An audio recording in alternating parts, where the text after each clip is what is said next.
Alors on est dans l'enseignement des doctrines, et peut-être ce matin, enfin j'avais plusieurs choses, mais on va peut-être se concentrer sur l'imposition des mains. Sur l'imposition des mains, donc c'est une doctrine, c'est dans Hébreux chapitre 6, le fameux Hébreux chapitre 6, où Paul il parle de la doctrine des baptêmes, on a vu ça, les autres dimanches, de l'imposition des mains, la doctrine de l'imposition des mains, de la résurrection des morts et du jugement éternel. On va essayer d'aborder l'imposition des mains. Alors avant, il est dit, c'est pourquoi laissant les éléments de la parole on attend un petit peu. On va faire une petite pause. Ouais. On va prendre mon téléphone parce que le micro de papa déconne apparemment. Donc on va se connecter avec mon téléphone. Il faut brancher le micro sur ton téléphone. Non. Connectez juste avec le portable de maman, ça sera mieux. Oui, ben ça y est. Vous m'entendez là?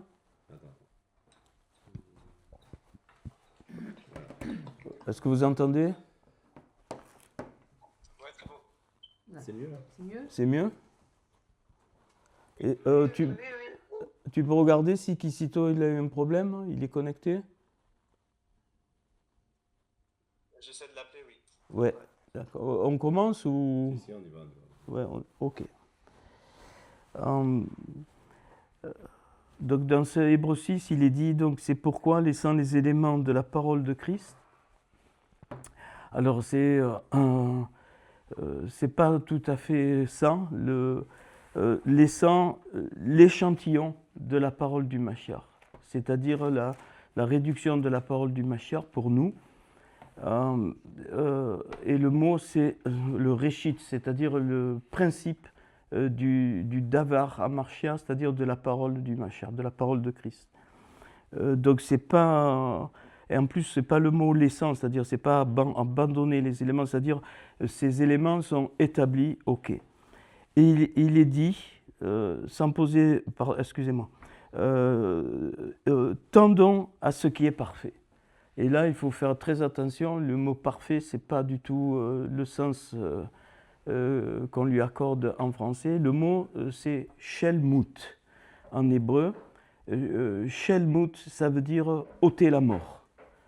Donc c'est exactement le mot qui est dans Deutéronome 27:6. Et quand il est dit, tu prendras des pierres, c'est pas traduit dans l'hébreu, pas parfaites, mais des pierres pleines, c'est-à-dire remplies, c'est-à-dire que la pierre a sa dimension, c'est un vase rempli de la volonté de Dieu pour cette pierre. Donc c'est ça, tendons à ce qui est parfait, c'est-à-dire tendons à ce à quoi on est appelé, destiné par le Seigneur.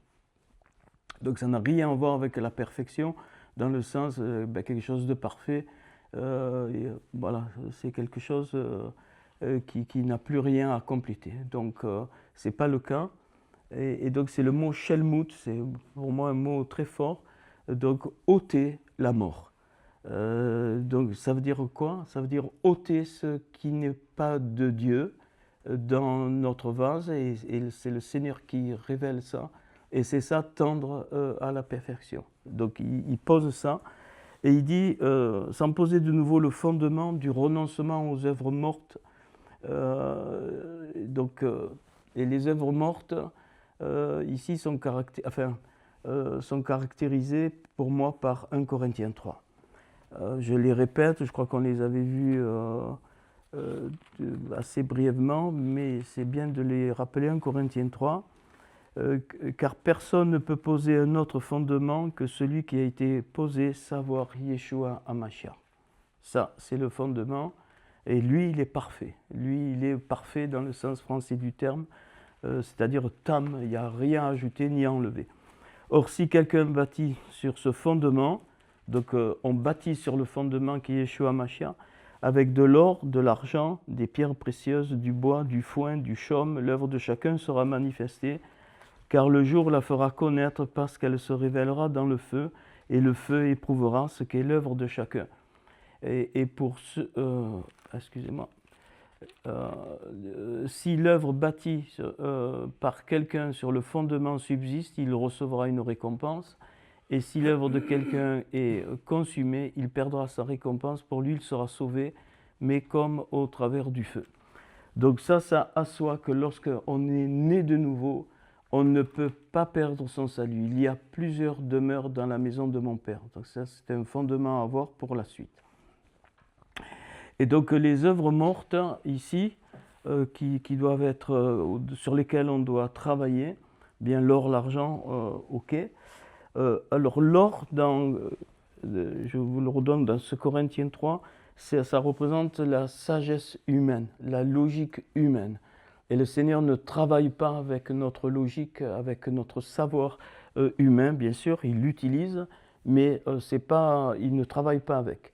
Vous savez, il faut aller dans la sagesse de Dieu. Et donc cet or, vous pouvez l'opposer, vous allez voir dans 1 Pierre 1, 7, à l'or de la Hémouna, l'or de la foi, l'épreuve de votre foi plus précieuse que l'or périssable. 1 Pierre chapitre 1, verset 7, j'essaye d'aller doucement, qui cependant est éprouvé par le feu, et pour résultat la louange, la gloire et l'honneur lorsque Jésus-Christ apparaîtra. Donc on fait teshuva sur ces œuvres mortes, c'est-à-dire on fait un retour. Alors l'or, donc la première clé, c'est pas évident, c'est l'acceptation de l'épreuve envoyée par Dieu, sans comprendre. Ça c'est un fondement aussi qui doit être une encre de l'âme. Ok. L'argent, c'est les valeurs terrestres périssables, ça ne veut pas dire qu'on ne peut pas les utiliser, mais ça veut dire que, comme il dit Paul, usant du monde comme n'en usant pas, j'utilise tout, mais je ne me laisse pas asservir par quoi que ce soit. Donc, conviction, idéologie religieuse, tradition, eh bien, cette œuvre morte de l'argent va être opposée, toujours par Pierre, chapitre 1, versets 18 et 19, par le sang précieux du Mashiach. Ça, c'est l'argent. Vous savez que ce n'est pas par des choses périssables, par de l'argent ou de l'or que vous avez été rachetés, de la vaine manière de vivre que vous aviez hérité de vos pères, mais par le sang précieux de Christ. Donc le sang précieux du Mashiach, donc on a vu que le sang, c'est donc l'énergie des lettres. Et donc dans nos vies, eh bien, sans le savoir, le Seigneur œuvre en nous pour remettre en ordre des lettres en nous qui ont été disloquées. Les pierres précieuses, c'est nos vies avec tous les dons innés et les capacités spécifiques que le Seigneur a mis en nous, qu'il faut garder, mais qui ne doivent pas être une priorité, qui ne doivent pas générer de l'orgueil. Et c'est pour ça que 1 Pierre, chapitre 2, versets 4 à 5, il nous dit, il oppose, nous sommes des pierres vivantes par le Saint-Esprit. Approchez-vous de lui, pierre vivante, rejetée par les hommes, mais choisie et précieuse devant Dieu. Et vous-même, comme des pierres vivantes, édifiez-vous pour former une maison spirituelle, un saint sacerdoce, afin d'offrir des victimes spirituelles agréables à Dieu par Yeshua Mashiach. Donc c'est important de comprendre ce fondement de la teshuva des œuvres mortes. Donc la teshuva, c'est-à-dire on doit s'extraire de ces œuvres mortes. Évidemment, c'est tout un travail, hein, c'est tout un travail au cours de notre vie. Le bois, c'est notre humanité avec ses points forts et la puissance de ses capacités. Le bois, notre humanité avec ses points forts et la puissance de ses capacités. Et Pierre lui oppose bien, le corps du Seigneur sur le bois. Le corps du Seigneur sur le bois, lui qui a porté lui-même nos péchés en son corps sur le bois, afin que, mort au péché, nous vivions pour la justice, lui, par les meurtrissures duquel vous avez été guéris.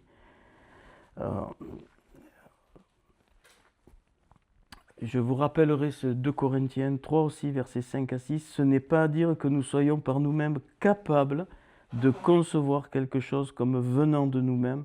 Notre capacité, au contraire, vient de Dieu. Il nous a aussi rendus capables d'être ministres d'une nouvelle alliance, non de la lettre, mais de l'esprit, car la lettre tue, mais l'esprit vivifie.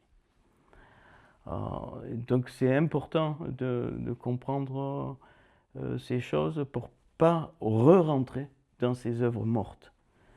Le foin, c'est nos pensées, nos techniques, nos formules, c'est tout notre savoir même. Ça ne veut pas dire qu'il faut le négliger, mais il faut qu'il soit sanctifié. Et donc le foin, c'est quoi? C'est de l'herbe qui n'a plus de vie, qui n'a plus d'eau. Et Pierre, chapitre 1, versets 22-25, oppose la parole vivante et permanente de Dieu, ayant purifié vos âmes en obéissant à la vérité pour avoir un amour fraternel sincère, aimez-vous ardemment les uns les autres de tout votre cœur, puisque vous avez été, je lis le verset, régénérés, non par une semence corruptible, mais par une semence incorruptible, par la parole vivante et permanente de Dieu, car toute chair est comme l'herbe. Elle tombe et ça devient du foin. C'est quel verset ça? Le verset, 1 Pierre chapitre 1, verset 22-25. Évidemment, je vous livre ces versets et vous les méditez avec l'éclairage. Le chaume, c'est nos couvertures et protections fragiles de notre propre justice. Et Pierre oppose donc une œuvre, une œuvre non morte mais vivante par 1 Pierre 2, 22-23, la justice éternelle de Dieu. Lui qui n'a point commis de péché, dans la bouche duquel il ne s'est point trouvé de fraude, lui qui injuriait ne rendait point d'injures, maltraitait, ne faisait point de menaces, mais s'en remettait à celui qui juge justement. Donc voilà, donc si on reste dans les œuvres mortes, on avait vu ça un petit peu, on va construire Babylone, la confusion. Mais par contre, si on accepte d'être transformé, on va construire la Jérusalem d'en haut, c'est-à-dire la Jérusalem céleste. Voilà. Donc ça, c'est quelques points. Et Paul donc énumère à partir de là, donc ça c'est vraiment la base.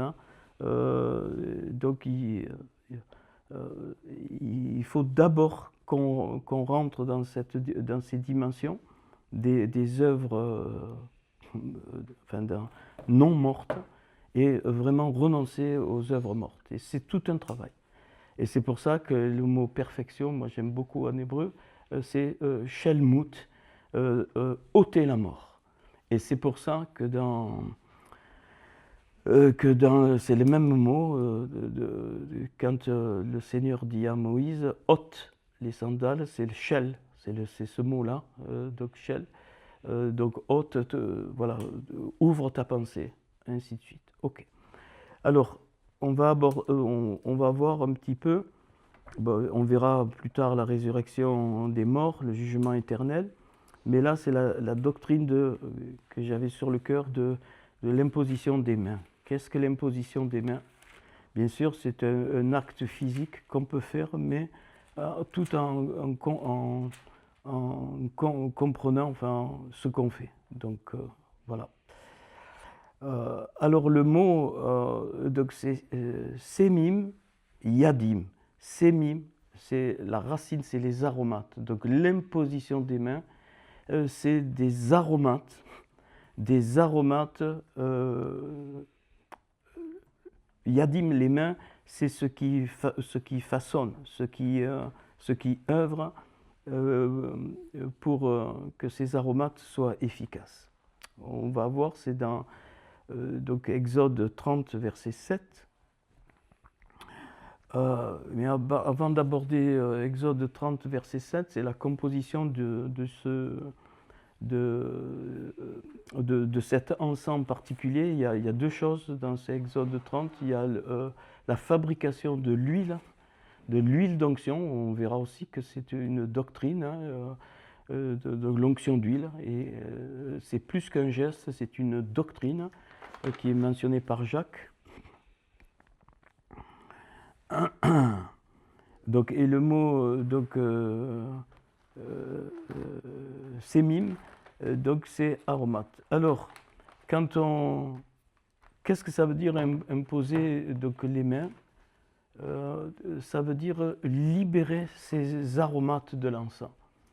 Les libérer et donc là, le tout pourquoi? Pour que l'âme pour laquelle on prie, ou les âmes, ou même une église, eh bien, puisse être montée par le Seigneur vers les deux attributs juste avant la Bina. On a vu l'autre jour que, donc jeudi, avec la lettre 8, hein, la Bina, c'est la résurrection qui nous introduit dans la Bina, et ces deux attributs en dessous de la Bina, c'est la rigueur et la grâce.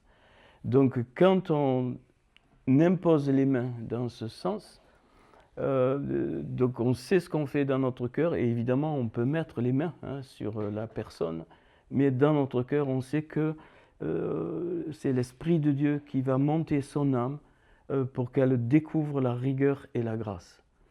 Et donc là peut avoir lieu bien des guérisons, plein de choses, mais il faut bien comprendre que, par exemple pour la guérison, le Seigneur guérit toujours par la rigueur.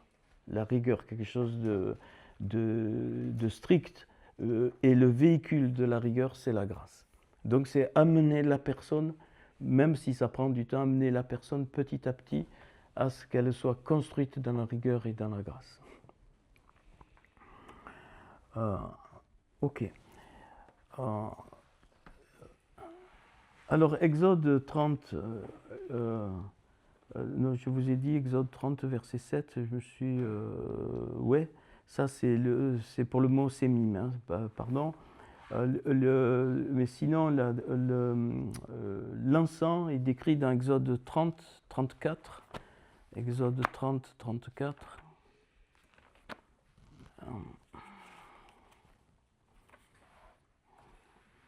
Alors juste avant, vous le notez, Exode 30, du verset 22 à 33, il est parlé de l'huile d'onction, qu'on verra ça donc plus tard, et qui va amener l'onction d'huile. Ok.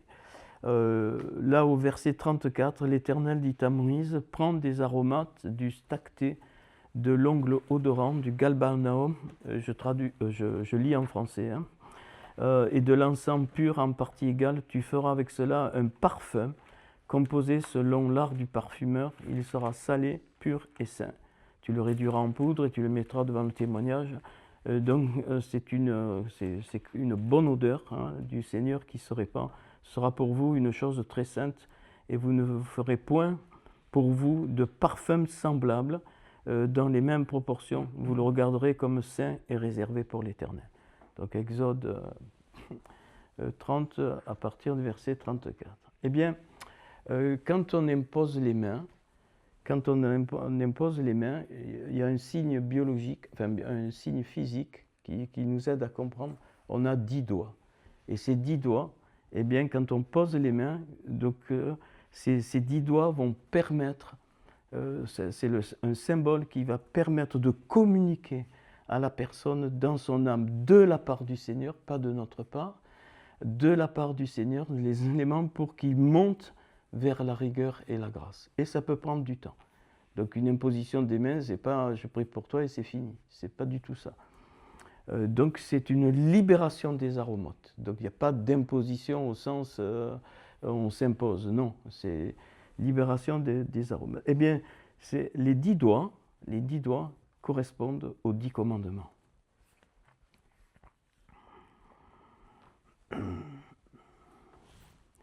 10 commandements que vous connaissez tous et qui sont donc listés. Moi j'aime bien Exode 20 où on voit bien les 10. Pourquoi Exode 20 ? Parce que dans ces versets qui forment une unité, il y a 613 lettres, plus donc 7 lettres en plus pour un mot particulier que je ne peux pas développer là, et ça fait 620. Et donc 620, il y a 613 mitzvot pour les juifs et 7 lois de Noé pour les non-juifs, et ça fait 620. Ok. Alors,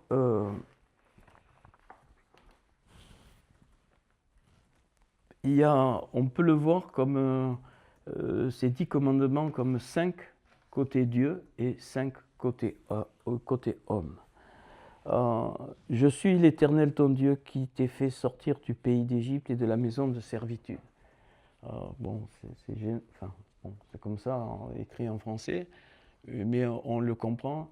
Il ne dit pas « Je suis l'Éternel ton Dieu qui est tout créé ». Il se déclare là dans les commandements « Je suis l'Éternel ton Dieu qui t'ai fait sortir des limites ».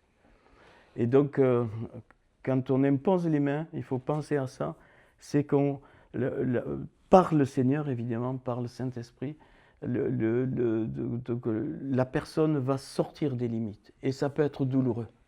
Vous voyez, on n'est pas du tout dans un schéma classique d'imposition des mains. Voilà, je t'ai posé les mains sur la tête. Et ça peut être douloureux, mais c'est comme une opération chirurgicale.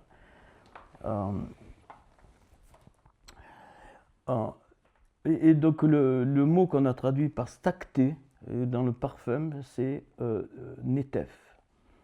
Netef, ça veut dire tomber en goutte. Et quand on déclare ça, je suis en train, enfin, pas je, le Seigneur est en train de communiquer la dimension de la divinité de Yeshua Mashiach. Netef. Netef, ça a été traduit par stacté dans les parfums. On peut reprendre Exode, c'est pas dans les commandements, hein. C'est Exode, voilà. On reprend 30. L'Éternel prend des aromates du stacté. Donc le stacté représente, c'est bon? Donc en hébreu c'est le netef. Et ça représente la divinité de Yeshua Mashiach, donc l'évangile de Jean.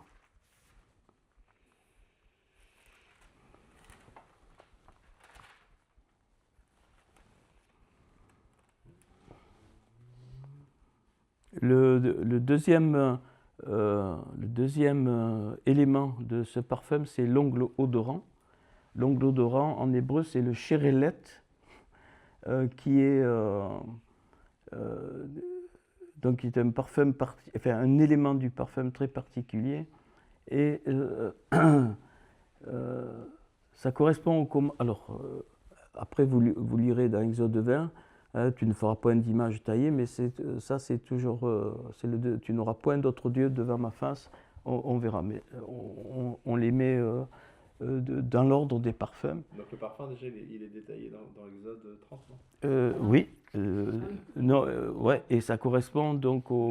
34, voilà, et ça correspond...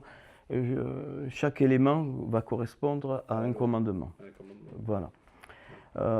Ok, et ne pas prendre le nom du Seigneur en vain, donc c'est le Chérélet.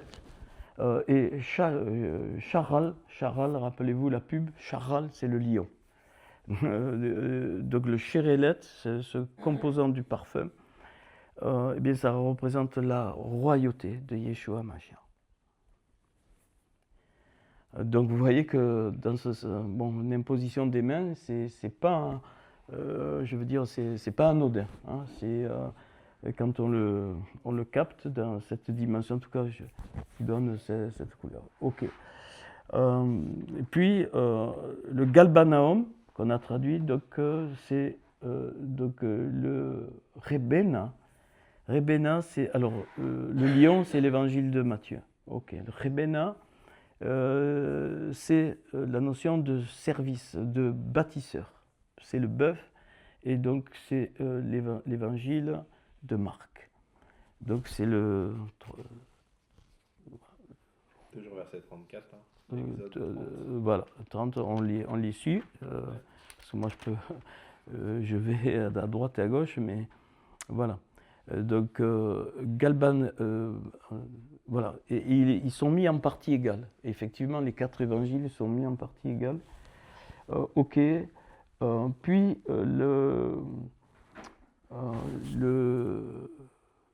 l'encens pur, donc c'est le levona, l'ébène, et ça c'est donc la racine, c'est le fils, et ça dénote la notion de serviteur, ça vous connaissez, mais on les retrouve ici.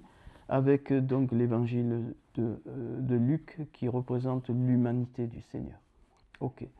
Donc ces 4 parfums font partie. Et donc c'est le Shabbat. C'est le commandement du Shabbat. Alors il ne dit pas tu feras le Shabbat. Si vous regardez bien, il dit tu te souviendras du Shabbat. Donc le Shabbat est un souvenir, mais qui fait pénétrer notre cœur dans une inactivité humaine, mais une grande activité spirituelle. C'est pendant le Shabbat qu'on reçoit la lumière de Dieu. Comme au désert, on reçoit la parole. Ok, après, tu feras avec cela un parfum, alors j'aurais aimé aller plus en hébreu, mais tu as avec cela un parfum composé selon l'art du parfumeur, et il sera salé, pur et saint. Donc le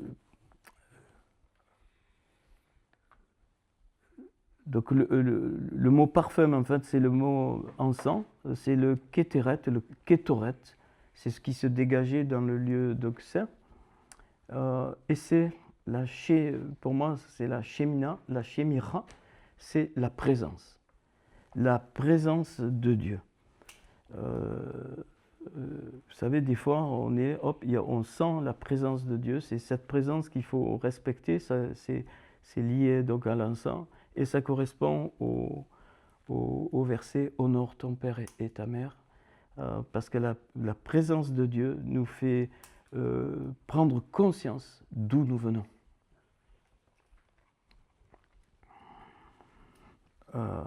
Et il parlait du parfum, donc le rokar dans l'hébreu, donc il y a 3 mots, alors qu'en français il n'y en a que 2 parce qu'ils ont abrégé.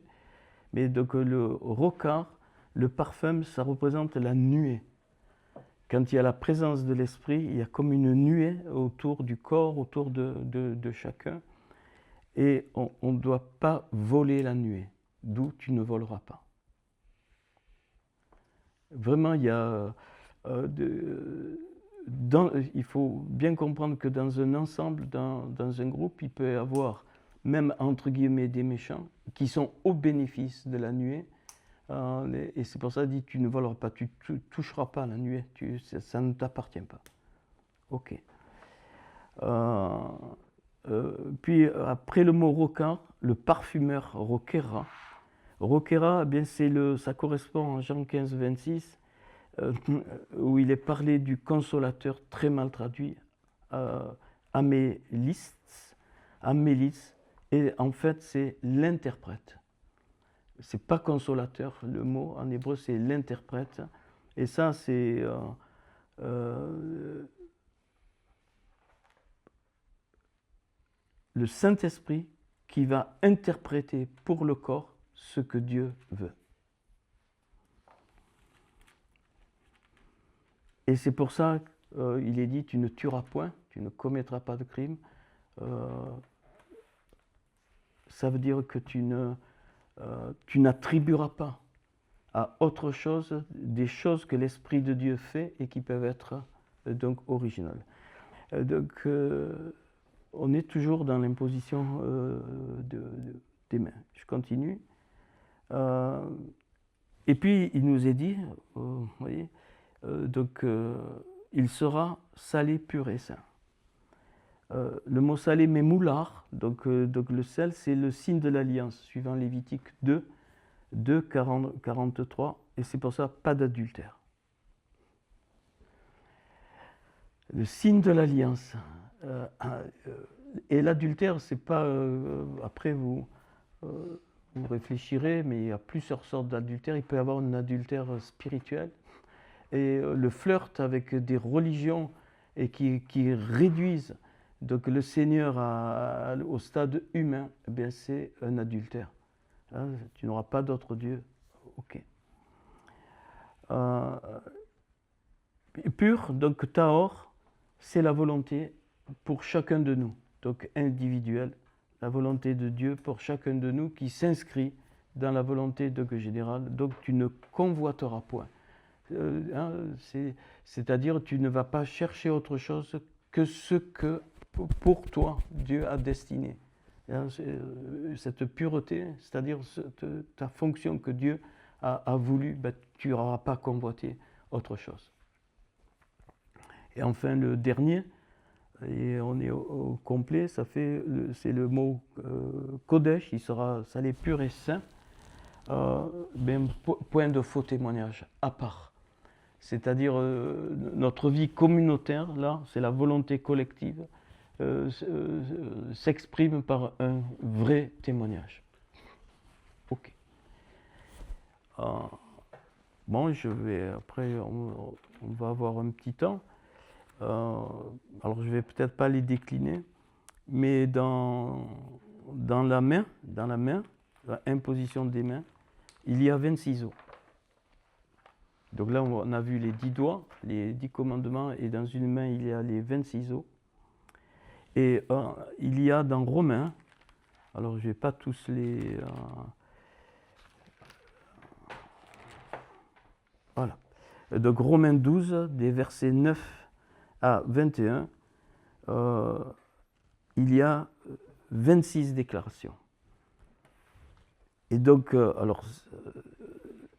fondamental, les 10 commandements. Donc, quand on impose les mains sur quelqu'un, il faut comprendre ce qu'on fait. Donc, monter l'âme vers la rigueur et la grâce, mais en même temps, eh bien, la base, c'est les 10 doigts, les 10 commandements qu'on vient de voir, avec les éléments du parfum. Mais on peut décliner encore. Et Paul va déclarer 26 choses dans ce Romain 12. 1. Que l'amour soit sans hypocrisie. 2. Ayez le mal en horreur. 3. Attachez-vous fortement au bien, ainsi de suite. Vous les connaissez. Par amour fraternel, soyez pleins d'affection les uns pour les autres, ainsi de suite. Et donc, jusqu'au dernier. Ne te laisse pas vaincre par le mal, mais surmonte le mal par le bien. Donc voilà, donc c'est une vue peut-être un peu particulière que vous n'avez pas entendue de ce que... Et quand on impose les mains à quelqu'un, ou même dans un groupe, il peut y avoir plusieurs impositions des mains, donc pensez à ça. Même si vous priez pour quelque chose de particulier en imposant les mains, pensez que la base, c'est les 10 commandements. La rigueur et la grâce, c'est le but, que la personne puisse monter. Et aussi, c'est ces 26 points qui concernent le corps, c'est-à-dire la personne, elle est entrée dans le corps, elle est imbibée dans le corps, et par ces 26 petits éléments de Romains 12. Ok, voilà, je pense qu'on peut finir l'enregistrement et pour le... On va regarder les questions. oui, mais je ne sais pas si on enregistre. Si, c'est bien d'enregistrer les questions. Voilà, alors on enregistre. Non, je vais mettre le micro à côté. On enregistre les questions. Ouais, mais je vais mettre le micro à côté. Sinon, les entend. Ah, pardon. Bon, voilà, on attend des échanges, des questions. Donc, moi, j'ai fort sur le cœur que c'est pas juste poser les mains sur la tête ou sur un corps, c'est pas ça du tout, savoir ce qu'on fait. Voilà, les âmes ne nous appartiennent pas, et c'est le Seigneur qui fait monter l'âme dans les niveaux qu'il veut lui, par des fois une imposition des mains, parce qu'il y a une communication, mais pas de la personne, de ce qui coule au travers de la personne par Dieu pour une autre personne ou pour un ensemble. Voilà ce que c'est. Sinon, pourquoi on dirait doctrine de l'imposition des mains si ça avait que le fait d'un geste, c'est pas une doctrine. C'est comme ce qu'on a vu pour les baptêmes, ce qu'on a vu. Ok, donc s'il y a des questions, des remarques, un partage. Christian, Oui. moi j'ai dû m'absenter juste 5 minutes là pour coucher Eden, mais je sais pas si tu en as parlé. Est-ce que le fait de poser les mains à des endroits particuliers, ça a un sens aussi? Sur la tête ou je sais pas.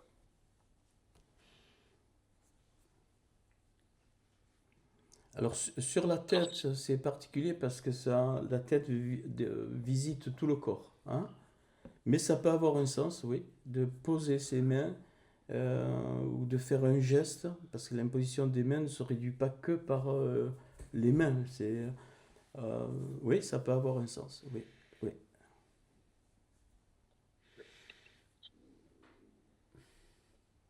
Et sinon, tu parlais des 26 déclarations dans Romains, là. Oui, alors je ne les ai pas toutes nommées, hein, parce que Ouais, vous savez tous lire et écrire, donc vous les lirez. Oui. mais du coup, ces 26 déclarations, c'est comme si en fait, quand tu imposes les mains à quelqu'un, tu viens du coup poser ces déclarations-là et les poser dans le Alors, cœur de la personne ou de la part du Seigneur, en attention, hein, potentiel. mais après, la personne est toujours libre. Ok. Je ne sais pas si je me fais bien comprendre. On peut prendre réjouissez-vous avec ceux qui se réjouissent. Bon, ben, c'est quelque chose de fort, mais il y en a qui n'arrivent pas à se réjouir de ce que quelqu'un soit béni. Le Seigneur va travailler tout son être pour que bien il arrive à cette stature. Mais c'est comme un but quelque part du Seigneur pour Ah, voilà, dans exactement. Donc on n'a pas de pouvoir, comment expliquer? Hein, que si c'est juste un geste, moi je le fais, voilà, mais en sachant ce qu'on fait. On amène la Ouais. personne dans la liberté du Seigneur, à monter, à découvrir dans les 10 commandements, plus le détail des 26 points. Et c'est pas pour rien qu'on a 10 doigts et 26 os dans la main. Et une autre question, est-ce que du coup, c'est peut-être une question bête, mais est-ce que du coup, le fait quand tu imposes les mains avec avec cette connaissance-là de ce qu'est vraiment l'imposition des mains, est-ce que ça a plus, entre guillemets, d'impact que si tu n'avais pas la connaissance de ce que ça voulait dire? Je sais pas si c'est clair ma question. Oui, oui, oui. Tout le monde peut répondre, hein. Ben forcément, puisque qu'est-ce que ça veut dire? Ça veut dire que tu déclares que le pouvoir pour l'autre, il n'est pas à toi, mais il coule de Dieu au travers de toi pour l'autre. C'est pas pareil du tout.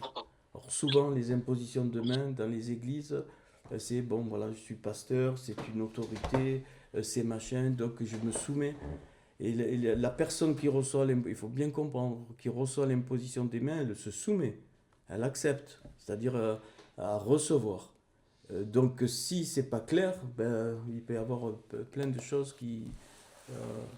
par contre, dans cette dimension-là, aucun pouvoir ne t'appartient. Tu n'es qu'un canal de ce que Dieu veut faire à un moment donné pour la personne ou pour un groupe, que ce soit dans les 10 commandements ou dans les 26 petits points, et qui lui seront révélés petit à petit. Ça veut dire que ça peut être dangereux si t'as pas connaissance de ce que c'est vraiment. Parce que du coup, tu Ben, penses pas. ben oui, Des parce que choses. imposer les mains, il y a une communication.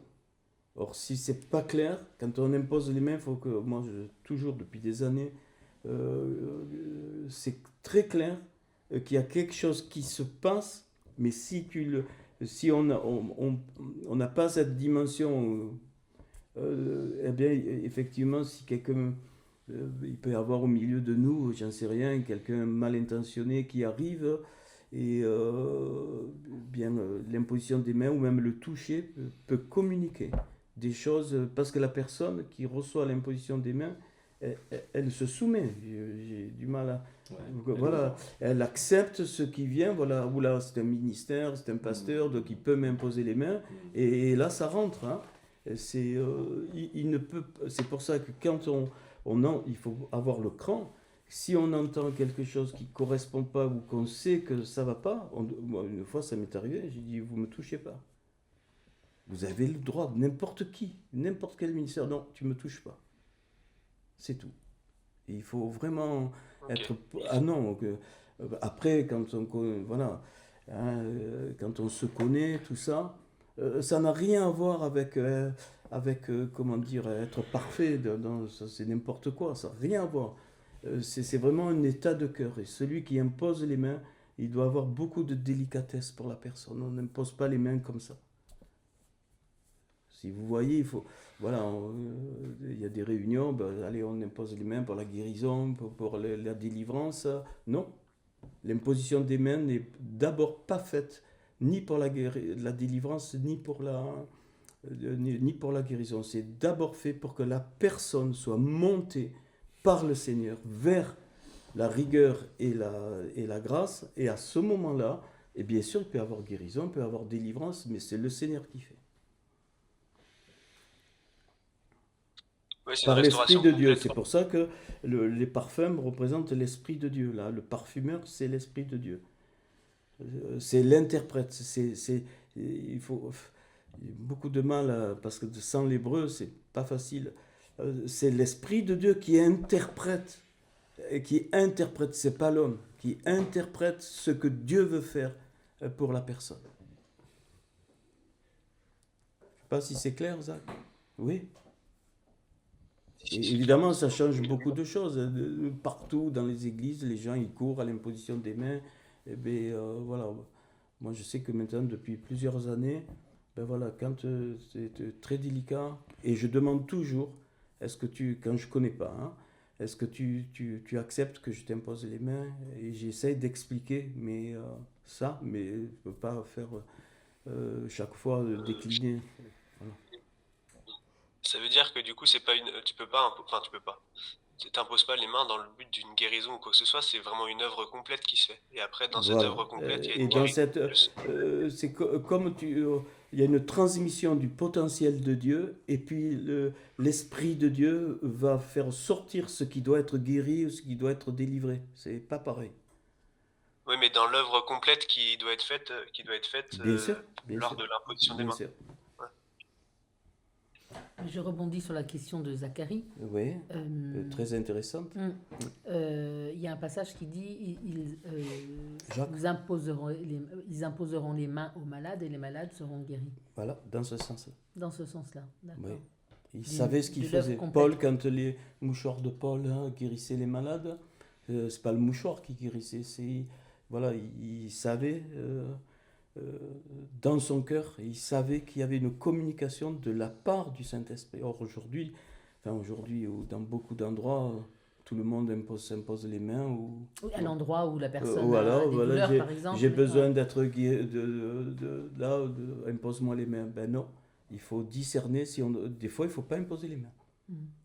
Parce que c'est vraiment un acte puissant spirituel qui renvoie aux 10 commandements et aux 26 points là, de Romains.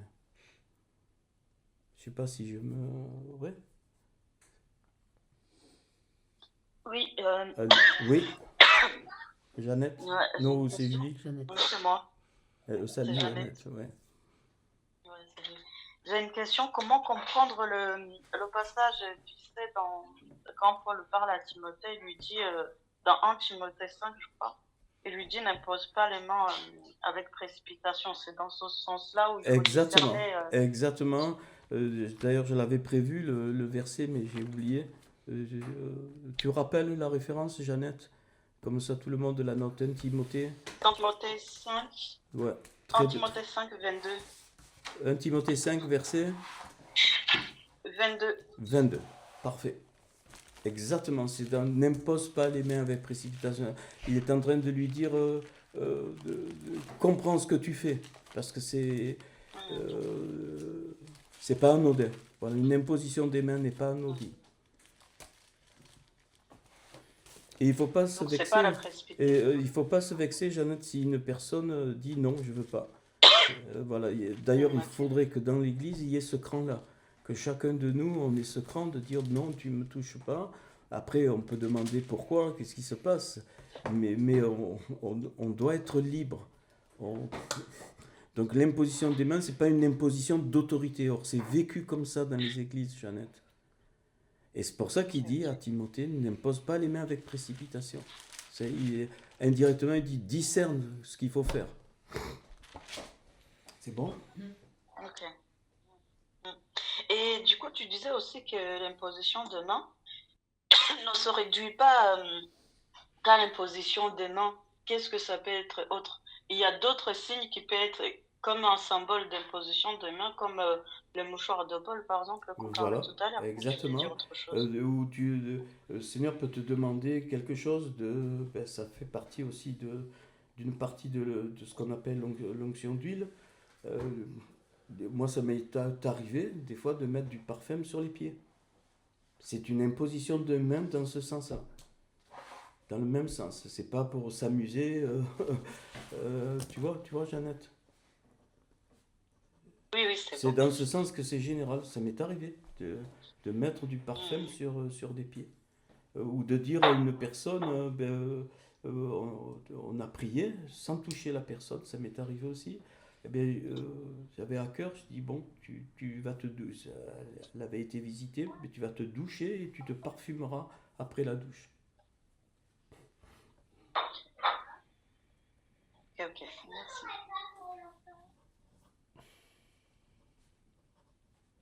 Parce que le mot main, en hébreu yadim, c'est.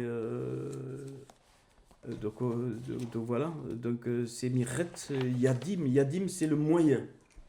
C'est main, bien sûr, c'est la main, mais c'est le moyen. Dans l'hébreu, ça veut dire le moyen. Au moyen de quelque chose, on traduit par main, yud, donc la main. Donc c'est bien plus fort que nous, les mains, on voit les organes physiques des mains. Mais c'est bien plus fort en hébreu, c'est le moyen que Dieu va utiliser par les aromates. Et les aromates donc fondamentaux, ça a été dit, les 10 commandements plus les 26 petits points. Là, enfin, en tout cas, ce que j'ai trouvé, après il peut y avoir autre chose, moi je ne prétends pas. Voilà, c'est le moyen. Voilà, ça m'est arrivé de verser 2 litres d'huile sur une personne. Vraiment. J'ai pas fait ça comme ça, pour m'amuser, pas du tout.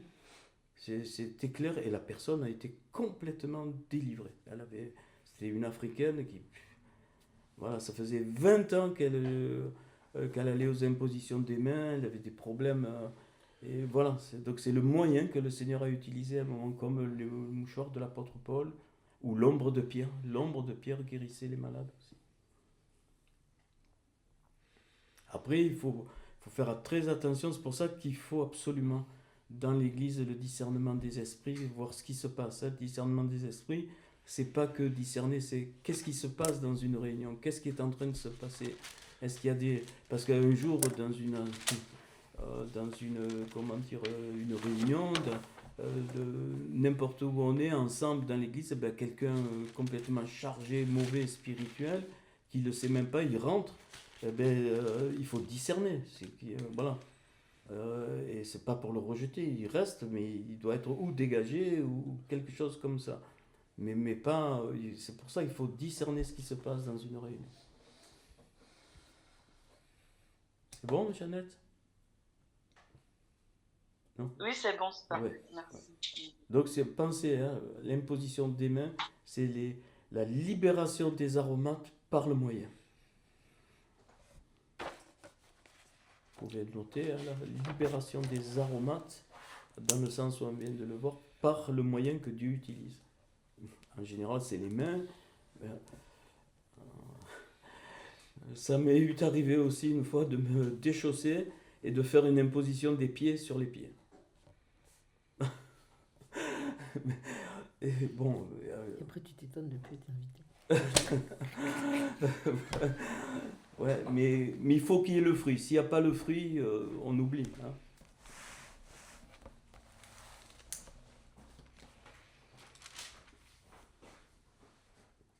Et pourquoi dans 1 Timothée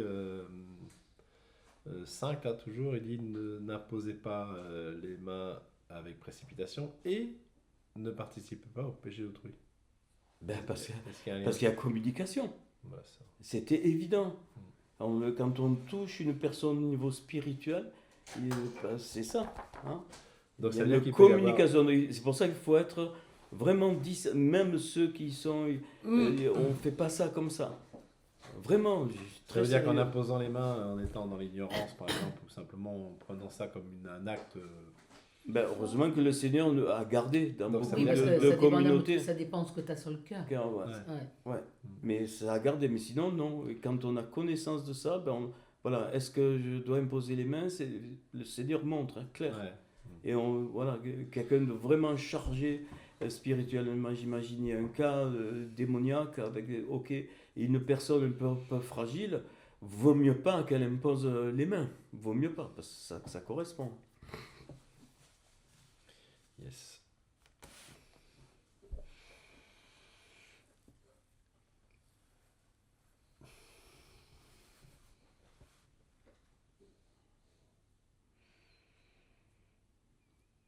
Qu'est-ce que tu veux dire? Ça correspond. Et ça répond.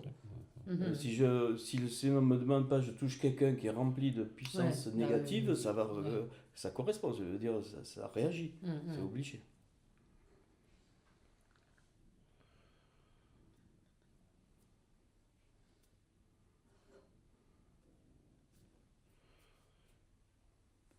Ça va, ça bouscule pas trop. J'essaie d'aller doucement. Ça va? C'est bien. Et Christian, j'ai une question. Daniel, d'accord. Oui. Donc, dans la suite de ce que vient de dire Frédéric, par rapport à on s'est laissé, entre guillemets, imposer les mains à une personne dont on a su après coup que ce n'était pas forcément la meilleure chose à faire. Est-ce que, voilà, comment on se débarrasse, entre guillemets, de ça? J'ai pas compris. Est-ce qu'on peut... Ah ben, en fait, J'ai pas bien compris là, je t'entends pas bien, Daniel. Pardon, je vais m'approcher de mon micro. Donc, oui, je voulais dire, donc, dans la suite de ce que disait Frédéric, c'est que si on s'est laissé, malheureusement, ou par méconnaissance, imposer les mains Ouais. par une personne qui n'était pas suffisamment clean, Mhm. ça a pu avoir des effets, même si on ne le sait pas trop. Mais est-ce qu'il y a quelque chose qui est à faire, ou comment on peut se débarrasser, entre guillemets, de cette Oui, mauvaise ben, position des mains? Si on reprend le début du cours, oui, c'est vrai que je ne l'ai pas dit. Donc, Paul parle du renoncement, donc la teshuva des œuvres mortes. Donc, si dans ta conscience, tu as conscience que c'est une œuvre morte, donc qui ne venait pas du Seigneur, ben tu fais teshuva. Teshuva, ça veut dire que tu retournes et tu, clairement, très simplement, puisque tu ne peux plus voir la personne qui t'a imposé les mains, mais s'il y a vraiment, tu sens du Seigneur qu'il ne fallait pas qu'il y ait cette imposition des mains, tu fais teshuva, tu renonces à cette œuvre morte pour la suite, mais pour l'instant, puis si tu ne peux pas voir la personne, bien tu te délies de la personne. Tu te délies. C'est-à-dire, tu dégages ton âme de l'âme de la personne parce qu'il y a un lien qui se crée forcément. D'accord. Donc en fait, c'est comme se repentir de cette laisser-faire. Alors, repentir dans le sens teshuva, c'est pas Oui. de demander pardon, ça ne sert à rien. Dans le sens, je reconnais Seigneur et je fais plus. Pas que je fais plus, mais j'aurai beaucoup plus de prudence pour savoir, voilà. Voilà. Et il n'y a pas besoin de demander pardon, ça sert à rien. Et tu te délies de son âme. D'accord. Très bien. Ah oui, non, mais c'est très clair. Très, très clair. Merci. Merci. Ça a répondu, Daniel? Oui, je pense qu'il y a- Écoutez mon micro. Oui, très bien, merci, Christian. Ouais, excuse-moi, je t'entendais pas bien. Ok. Non, mais c'est pas grave, j'étais trop loin de mon micro. Merci. Très bien. Après, ça c'est par expérience. Il faut faire aussi attention. Nous, on a vu ça avec maman Isabelle dans les églises, enfin, dans certaines communautés, des personnes qui imposent les mains à des animaux.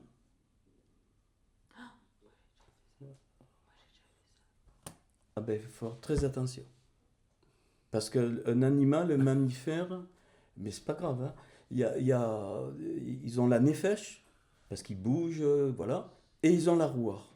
Et des fois, les animaux, on le voit, hein, comme les cochons que le Seigneur a envoyés, eh bien, ils peuvent être habités dans leur rouard, je dis bien dans leur rouard, dans leur souffle, ils peuvent être habités par des démons, des puissances négatives.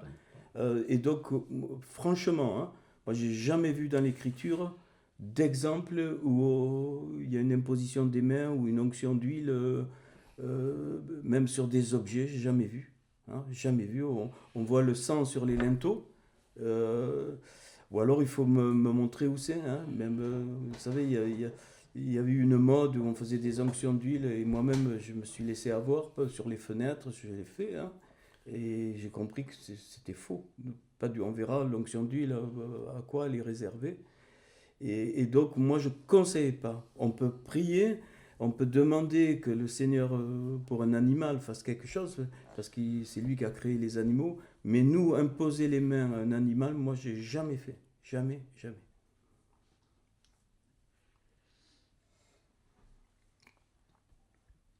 Allô, j'ai lancé une pierre. Non. Bon, je pense que c'est pas la pratique. Hein. L'imposition des mains, c'est pour des âmes, hein, c'est pour des êtres humains. Voilà. C'est OK pour tous?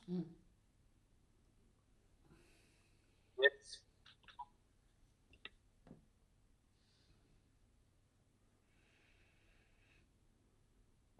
Et donc, pensez, l'imposition des mains, c'est différent de l'onction d'huile. C'est différent. Les deux peuvent avoir lieu. Et souvent, moi-même, on fait des onctions d'huile comme ça. Il faut vraiment, enfin maintenant, donc depuis plusieurs années, il faut vraiment, comment dire, il faut laisser notre orgueil de côté. Tout, si le Seigneur dit tu bouges pas, tu bouges pas. Hein, c'est dans le corps et c'est là qu'il faut être à l'écoute dans le corps des uns des autres, évidemment ceux qu'on connaît, hein, dont on connaît leur vie. Voilà, il faut vraiment être à l'écoute.